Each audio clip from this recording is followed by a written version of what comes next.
All right, Frog fans, I'm standing here with the man himself, head football coach Sonny Dykes. Coach, you're heading into year 3 of your tenure here. What are your expectations moving into the 2024 season? Well, a big thing, we want to get our guys to play as well as they're capable of playing. Didn't feel like we ever really did that last year. You know, I think we've got to get good at the good things, the little things that make a difference between winning and losing, and just be a more disciplined football team than we were last season. So all things that we've taken great strides to address, you know, through spring football over the summer and as we start fall camp. So looking forward to getting back to work with the group. I really like this team. I like the attitude, the work ethic, the toughness, the camaraderie that this group has. And so I'm really optimistic and ready to get back and get going with them. So you went through spring ball without Josh Hoover. Obviously, he's healthy now. He told me earlier he's a full go. Right. What's your expectation for him, your hope for him? Is he quarterback one? Yeah, I mean, I think as of today, I mean, I expect him to continue to get better. I mean, I think that's the big thing with him. He got a lot of experience last season. A lot of it was real positive. Some of it wasn't so good, or so positive, and so that's a good thing. That's part of the maturation process with young quarterbacks. And you know, the thing I love about Josh, he's very mature. He learned from his mistakes. He's very coachable. I think he's comfortable with what we're doing. I think he's comfortable in his role as a starting quarterback, and so I expect him to make a big stride this season, and you know, do a good job taking care of the ball and getting it to the playmakers that we have. And I'm very confident with that group. You know, I like our wide receiver group.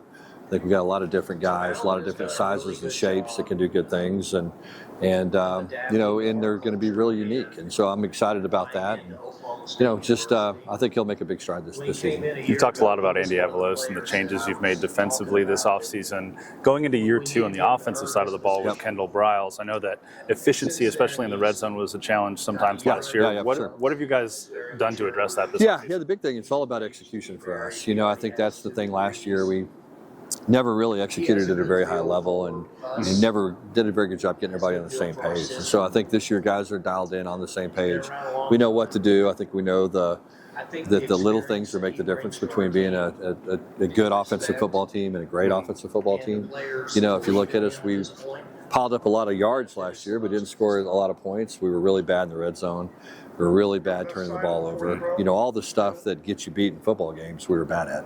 And so, you know, we got to get those areas corrected, and I think we will. It's a really different conference this year with Texas and Oklahoma gone, 4 new schools, and imbalanced schedule is where you don't play everybody every year. What does that do to a conference to not face everybody in the regular season? Yeah, it makes things a little bit weird sometimes. I mean, I was in the athletic when I was at SMU, and you could almost choose who was going to win the league based on who they didn't play. Right. And so, you know, I think that the Big 12 has gone to great lengths to try to make the schedule as equitable as possible. But when you don't play all the teams, it's still difficult to do that, and you're still going to have some kind of strange things happen from year to year. You know, the thing you have to do is you got to just do the best you can to field a good football team, to be consistent, to play well every Saturday, and let the rest of the stuff just kind of play out. You know, one of the things that I think is noticeable about TCU, not just from a football perspective, but from an athletics department and a university, is the alignment, top to bottom. What did it mean to you to hear Donati talk about maximizing rev share when that becomes permissible? Yeah, it means everything. I mean, it means everything. I mean, you know, Chancellor Boschini is here today. President Pullen's here today.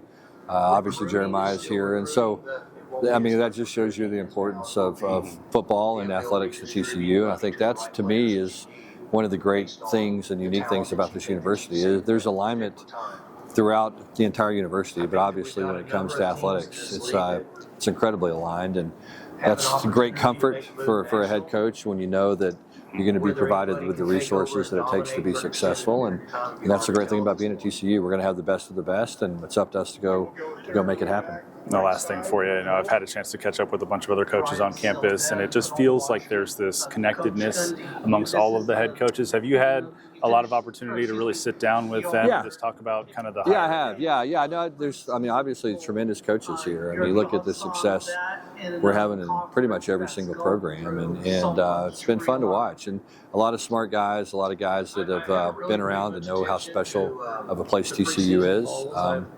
You know, it's fun to pick their brain and see how they do things and try to learn something from all of them. And it's a unique group of coaches and highly successful people, and fun group to be around. Yeah. I appreciate it. Okay, man, Jimmy, appreciate you, man. Thank you.